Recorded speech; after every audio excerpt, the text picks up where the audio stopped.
Amigos, ¿qué tal? Muy buenas tardes. Bienvenidos sean a este programa número 72, probablemente el más accidentado desde que hemos iniciado este programa y con complicaciones para reunirnos a grabar, pero aquí estamos cumpliendo al pie de la letra. Sean todos bienvenidos. Mi querido Juan José, ¿cómo estás? Bienvenido a esta emisión. Claudio, qué buena intro. Muy bien, gracias a Dios. Me siento, no sabes, rarísimo. Martes 21 de septiembre, 12:30 del día. Caray, pero bueno, creo que es una buena oportunidad de que no tenemos que dejar pasar la semana pasada.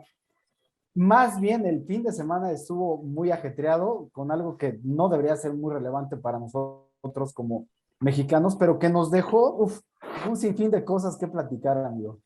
Totalmente, y creo que justamente, pues hoy ya, en martes, como dices, trataremos de hacerlo mucho más breve y ya el próximo fin de semana nos mandamos a nuestra extensión regular, pero definitivamente tenemos que abordar estos tres asuntos que van de la mano porque se fueron dando no solo cronológicamente conectados, sino pues estratégicamente planeados desde gobierno, desde Palacio Nacional, para que así fuera y que pues vamos a comenzar el 15 de septiembre, celebramos en México el grito, el presidente hizo pues lo habíamos comentado tú y yo, con una intención, yo dije que era con la intención de evitar que la gente estuviera en el Zócalo para que no hubiera manifestaciones en contra y que eso parecía que fuera. Sin embargo, ya viendo lo que tenía preparado como sorpresa el presidente, me di cuenta que estaba yo completamente equivocado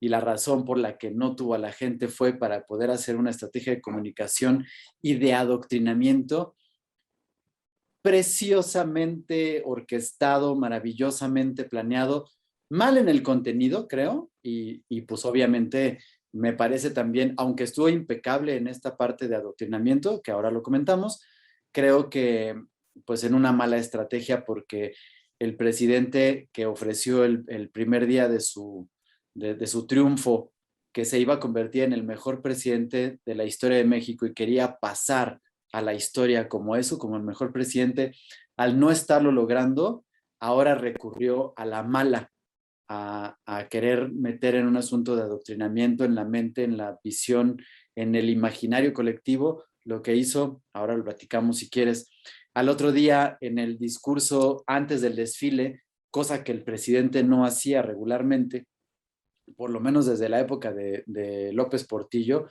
hoy se aventó un discurso patriotero espantoso, pero en el cual le dedica la segunda mitad del discurso a Cuba, a, Así es. a la visita de Díaz Canel, que estaba como invitado de honor a esto, pero no vino a los festejos patrios, es decir, venía al siguiente evento que tenemos el sábado, y que se atreve a retar a Estados Unidos de una manera muy elegante y muy diplomática. Por primera vez el presidente es tonto para la diplomacia y ahora lo hizo de una manera muy buena en la que le está pidiendo a Joe Biden que levante, y ahí es donde comete un error, el bloqueo económico a Cuba, alegando que no puede bloquear a un país democrático. Dos errores garrafales tremendos para que no se puede permitir un presidente, porque no existe ningún bloqueo contra Cuba, se llama embargo económico y consiste en sanciones económicas, que no es lo mismo que un bloqueo, y Cuba no es un país democrático, no simplemente. Pero esto prepara, por supuesto, las cosas porque el sábado México es sede por iniciativa e invitación del presidente López Obrador de manera extemporánea, es decir, no tocaba, la sexta cumbre de la CELAC, que es esta reunión de países, de estados latinoamericanos y del Caribe, que tenía como principal objetivo que los países miembros de la CELAC, que están casi todo América, exceptuando Canadá y Estados Unidos, y ahora Brasil, porque se salió el año pasado, eh, generaron un frente que pudiera conformar una nueva asociación que sustituyera a la OEA, a la cual por supuesto iban a querer obligar a meterse a Estados Unidos porque ya no hubiera un remedio y porque son mayoría, cosa que no se logró. Y segundo, generar un fondo para desastres naturales que lamentablemente llevan, pero lo ponen como si hubiera sido un triunfo, y Marcelo Ebrard, yo lo oí en vivo el sábado a las 3 de la tarde diciendo, hoy a esta hora cerramos la CELAC, tenemos y hemos juntado un maravilloso fondo de 15 millones de dólares para hacer frente a esto.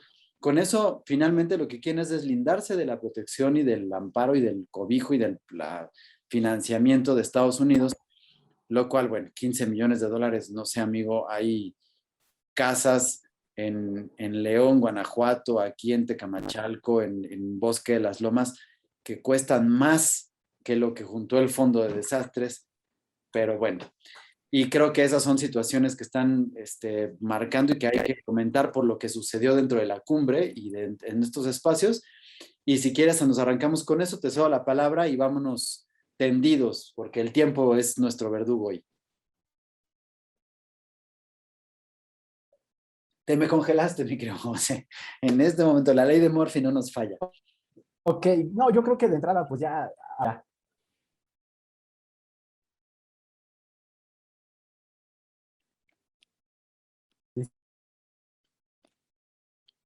¿Listo? ¿Ya me ves? Te veo, pero no te oigo. Yo creo que si apagas tantito la cámara para que tengamos mejor audio, porque no se oyó nada Ahí con el está, audio. A ver, listo. ¿Me escuchas? ahora sí. Ok. Amigo, creo que con la intro que diste, disculpa si apago la cámara, creo que ahora no ando muy presentable. Déjame peino y seguiré y enciendo la cámara. Bueno, diste una intro muy interesante. Me gustaría yo tocar el punto del grito de independencia en dos situaciones. La primera, eh, la verdad es que yo ya empiezo a temer un poco en cuestión de que el presidente ya no hizo el grito con presencia pública, porque yo creo, por supuesto, es una conjetura muy particular, de que ya siento que está teniendo manifestaciones ya en ese tipo de eventos públicos a nivel nacional. Si fue por parte de la pandemia, pues se me hace de esas cosas incongruentes que hace López Obrador. Por un lado, pues los protejo en cuestión de que no se junten, pero por otro, tengo semáforos en la Ciudad de México verde, casi toda la República, no verde, amarillo, casi toda la República amarillo, ya pueden salir, pero pues con cuidado. Pero son amarillos con olor a verde, amigo. Sí, sí, sí, o sea, entonces, por un lado, por el otro, la verdad, Claudio, yo me voy más al lado que tú estás comentando. Para mí fue algo que dentro de su mente fantasiosa e infantil, fue como que creando el escenario de una buena introducción para un buen desenlace con la CELAC y con los reclamos. Me voy por partes. El grito de independencia, pues como mexicano, como todos, pues es algo que celebramos muchísimo. Acá en México, pues aprovechamos también para echar un poquillo de desmadre, de festejar ese día, etcétera. Pero lo que me llama la atención son los gritos de López Obrador. Normalmente todos los presidentes, dependiendo de sus afinidades políticas o en cuestión de sus afinidades históricas, nombran a las personas que ellos creen que deben de aparecer en este tipo de manifestaciones y más en estas fechas emblemáticas. Eh, Cuando él dice viva la libertad, viva la justicia, viva la igualdad, viva la democracia, viva la honestidad, viva nuestra soberanía, viva la fraternidad universal, viva el amor al prójimo, viva las culturas de México prehispánico, viva México, son un montón de cosas, amigo, que como dices tú, tienen un mensaje subliminal muy poderoso, pero que al final todo se queda en palabras, porque dice viva la honestidad y ahorita hay una corrupción rampante ya en su gobierno y en su círculo cercano. Viva la fraternidad universal. Sí, cuando él se dedica a dividir a los mexicanos. Viva el amor al prójimo cuando él no le da medicamentos a los niños con cáncer, cuando vemos las tragedias en Tula, en Guerrero, y él no se presenta. Vivan las culturas del México prehispánico, que por cierto, para mí, el montar ese audiovisual muy bonito Muy bonito el audiovisual, muy atractivo. De hecho, a mí muchas imágenes se me hicieron muy atractivas, pero a mí me sigue llamando mucho la atención ese manejo de la historia. De por sí, los mexicanos no nos gusta leer mucho y la verdad es que aquí en México somos mucho de que, ay, no dijo y no dijo.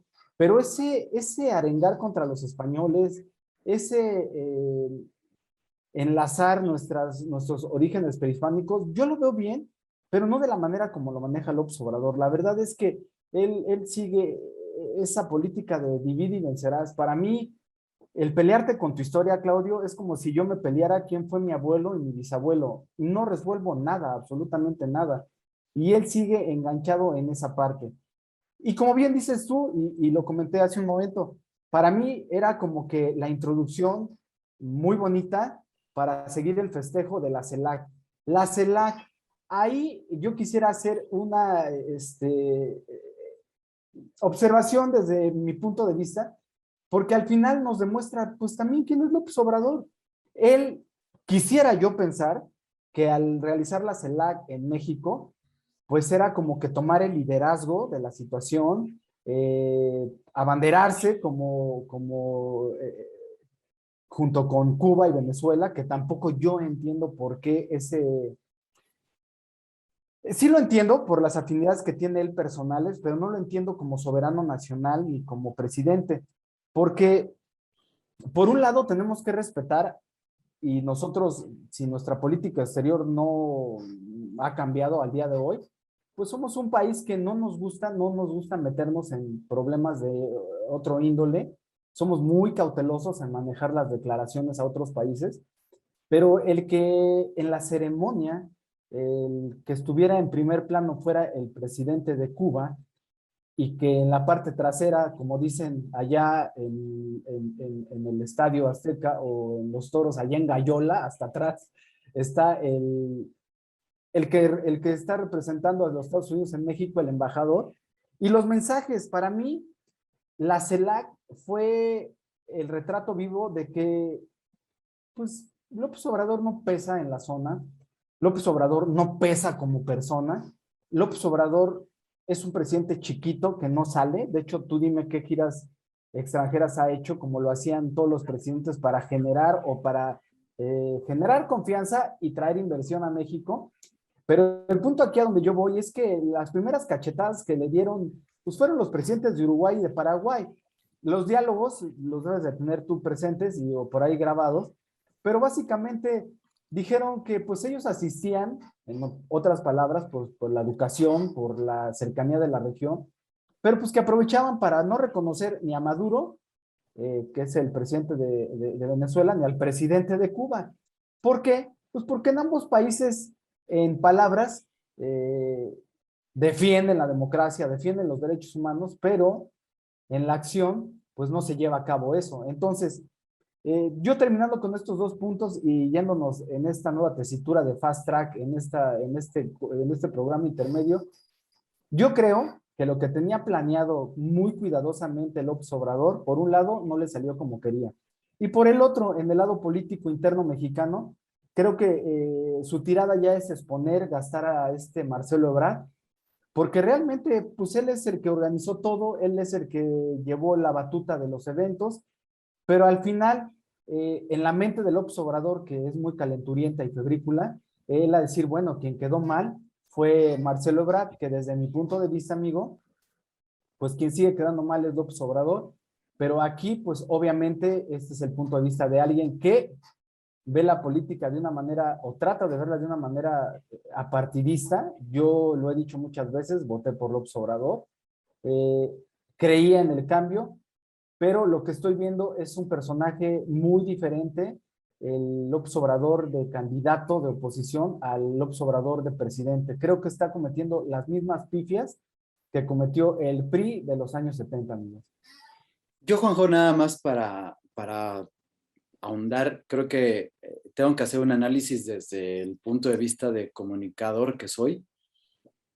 Al haber estudiado comunicación, no puedo evitar ver, como siempre insisto, esta parte semiótica que es sumamente continua y presente en lo que maneja López Obrador. Y como bien decíamos hace 8 días, eh, la estrategia de no invitar gente al Zócalo era contradictorio por lo que ya hemos comentado. Pero te digo que cuando empezó la proyección audiovisual entendí por qué no quería la gente. El manejo de cámaras fue sumamente interesante. Por supuesto que el audiovisual, ya lo dijiste tú, es muy bonito, impecable, precioso, como estaba manejando, es utilizando tanto, tanto al edificio de catedral como a la maqueta esta del Templo Mayor como escenarios. como escenarios para proyectar, hacer un videomapping. Y muy padre, todo muy bien, pero no hubiera funcionado si hubiera tenido gente en este aspecto. Cada vez que el discurso del audiovisual decía que Hidalgo había hecho, que se había consumado, que se había luchado, que había vencido, que había terminado. Es decir, cada vez que hablaba de un triunfo de un héroe, de una de las personas, principalmente centrando mucho en Hidalgo, en ese momento, tú como espectador ya no veías la proyección, sino que inmediatamente las cámaras ponían en contrapicada, es decir, tú lo veías desde abajo chiquito, la imagen de López Obrador en el balcón, que eso semióticamente es estártelo poniendo como alguien que está enaltecido, y la relación audiovisual de decir, es que Hidalgo inició la lucha y consumió o generó la gesta de independencia, y en ese momento voltear a ver a López Obrador en la toma de cámara que teníamos, Sí, sí, sí. es generar una relación en la mente de la gente para que te pongan a López Obrador al mismo nivel de Hidalgo y de toda la narración de la historia, que por supuesto fue manipulada y que Sí. lo que hacía era pues confirmar todo el discurso que está trayendo la 4T. Ese manejo de cámaras que te está poniendo a López Obrador como el héroe, como el grande, como el que va a hacer la cuarta transformación, como el que continúa, como el que debe ser el héroe nacional, es estar construyendo esta imagen que no ha conseguido por resultados, y entonces lo está metiendo por adoctrinamiento, como bien te lo digo, y pues finalmente es una estrategia sucia, Sí, sí, sí. pero muy efectiva, funciona. Lo que ahora tengo duda, Juan José, es si esa imagen de querer poner a López Obrador grande, héroe nacional, con este asunto, esta comparación que tienen, era a los mexicanos que estábamos viendo el discurso y que pues si te están metiendo la parte, digamos que inconsciente, subliminal, porque esto finalmente es una comunicación subliminal y que funciona muy bien, es muy efectiva, para nosotros que entendamos, o también era para los invitados a la CELAC que definitivamente estaban viendo la ceremonia porque Sí. iban a venir a los 2 días. Algunos estaban aquí, algunos no llegaban hasta el viernes en la tarde, para que entendieran esto. Y finalmente, lo que tú dices, muy bueno, el jueves en la mañana un desfile maravilloso, bonito también, en donde pues le están mostrando pues no solo al presidente de Cuba el ejército, sino al pueblo de México el poder que tienen en caso de que hubiera una revuelta, ¿no? Que es, finalmente para eso sirven los despliegues militares que Sí, sí, sí. sacaron mucho más contingente, mucho más vehículo, mucho más armamento que en otras ocasiones. Pero llega el sábado y efectivamente la figura de un López Obrador agachado, sin cuello, encorvado, que bueno, desde el desfile, Sí, el sí. lenguaje corporal de Díaz Canel, de una Es persona fuerte, con una presencia por fuerte. supuesto es opresora, y la de López Obrador agachado, torcido, sin personalidad, que por supuesto es importantísimo, pero en la dinámica, bien lo dices, el que lleva la batuta es Marcelo Ebrard, el que va llevando todo es Marcelo Ebrard, el que pues se saca la estrellita o se pone el tache es Marcelo Ebrard, y la figura de López Obrador es completamente opacada, incluso por supuesto, con los huevos enormes que tuvo la calle al ponerse al frente y decir al presidente, yo no soy complaciente con lo que usted está diciendo, y del presidente de Paraguay, de poder también decir, no estoy aquí porque mi postura ante el gobierno de Maduro haya cambiado y sigo sin reconocerlo, y es de caballeros tenerlo de frente. y señor más que de caballeros, es de tener huevos bien puestos para ponérsele a los otros 27 o 28 mandatarios que se encontraron ahí y decir, sí estoy aquí, pero estoy aquí para seguir con mi postura de no reconozco a ese señor que además es opresor, que además es narcotraficante, ¿no? Y etcétera. Lo que no entiendo, Juan José, que es ahí, según yo, hay una orden de aprehensión de parte de la CIA Así es, contra Maduro así es. y que incluso estaban ofreciendo una recompensa de 15 millones de dólares a quien ofreciera información para su captura y el señor llega aquí a México y pues no entiendo por qué no Sí, lo... aparte llega con un Rolex y joyas en la mano y todo. O sea. No, y con un avión que creo que es más caro que nuestro avión presidencial, ¿no? Que ahí parece que no tiene ni Obama. Las dos escenas que tomaron del avión cuando llegó y cuando se fue y cuando regresó a Venezuela diciendo que llegó triunfante, o sea, ¿no? En fin, pues esta situación se le está volteando a López Obrador porque, pues obviamente, inmediatamente terminan estos eventos. El día de ayer, el senador que es coordinador de la bancada panista en el Senado tiene a bien dar a la luz una investigación que dice él lleva Un 6 meses, fraude, así donde es. está demostrando que hay un fraude y un desvío de muchísimos millones de pesos en el pago a unos médicos que, pues sí, efectivamente, ya lo habíamos platicado aquí, no sabemos qué hicieron, dónde estuvieron, y él dice que tiene las pruebas suficientes para poder asegurar que no tienen título, y que fue una forma de darle dinero a Cuba, como regularmente ha hecho durante muchos años Venezuela, en la persona primero de Hugo Chávez, ahora de Maduro, y también Bolivia, que pues no sé por qué le dan dinero a Cuba y mantienen a Cuba, y esta fue una forma de sacarlo, pero pues manejado como un desvío de fondos. Y ante esta acusación que dice este señor tener todas las pruebas para demostrarlo y que por supuesto se tiene que llevar a cabo la investigación y las diligencias necesarias, López Obrador hoy en la mañana, en lugar de decir que es falso o que hay que investigar o que no, dice que, pues obviamente descalificando que el senador, él es de la ultraderecha y que es conservador y que antes estuvo con ellos y que ahora quiere ser paladín de la justicia.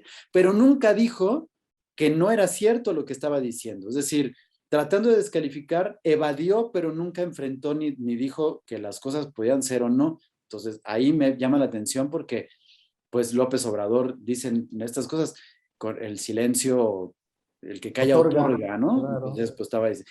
Y también Claudia Sheinbaum dijo exactamente lo mismo. Es decir, eso está implicando hoy, en términos de lenguaje corporal, de retórica, que están aceptando que es cierto las cosas. Entonces, mientras no demuestren que, pues, que todo lo que está acusando este senador del PAN es falso, ahorita vamos a mantenernos a ver en qué sigue. Y para cerrar, Juanjo, si estás de acuerdo, pues durante este fin de semana, ya al término del fin de semana, tuvimos un evento terrible ahí en tierras Salamanca. guanajuatenses, donde la vida no vale nada, Sí. efectivamente vimos, porque este, pues hay un atentado contra una persona que recibe un regalo bomba, que Juanjo, la última vez que yo oí al respecto fue en Palestina, en Medio Oriente, en estos lugares donde el terrorismo pues tiene estas formas radicales de operar. Me parece terrible que hayan ocurrido estas cosas aquí, más el asesinato a tiros del hijo de un alcalde de Morena, ¿no? Es que, es que vale la pena ver esto porque es increíble cuando tú estás organizando una reunión de países latinoamericanos donde tú quieres llevar a cabo el liderazgo, donde tú quieres fomentar una unión en cuanto a economías. Es lamentable ver que al mismo tiempo en tu país la violencia se está desbordando. Y lo peligroso de lo que tú acabas de comentar, Claudio, complementando de la bomba que estaba disfrazada de regalo, porque pues acá ya nos enteramos que el dueño del restaurante estaba cumpliendo años, le mandaron llamar a él directamente, sale él con el socio, abre el regalo y explotan, mueren los dos. El problema es, pues como se dice, ya se sienta un precedente que eso sí provoca miedo. Y ese miedo es de lo que siempre el crimen organizado se alimenta. El miedo realmente es lo que mueve a las personas a ceder. Y ese miedo es el que debería de evitar cualquier gobierno de cualquier país. Como yo vivo en México, me preocupa que eso no lo tenga controlado el presidente López Obrador. Entonces, aquí yo ya para terminar, Claudio, dejaría esta pregunta abierta para todos nuestros amigos que nos ven, todas las personas que nos favorecen con su tiempo.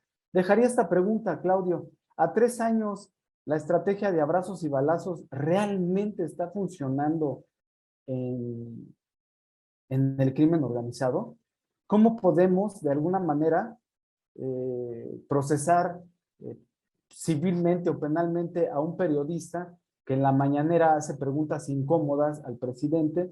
¿O cómo podemos ser muy severamente, y yo no estoy en contra de eso, severamente estrictos aplicando la ley, pues a personajes de la farándula que no pagan impuestos, y cómo con los criminales, que son los que fomentan el temor, el miedo en los mexicanos, tenemos que ser humanistas porque son seres humanos? Pregunto, y con esto me despido, como siempre agradeciéndote, Claudio, el espacio. Si tú como mexicano que nos estás viendo, has visto buenos resultados o resultados positivos contra el crimen organizado con esta estrategia de abrazos no balazos.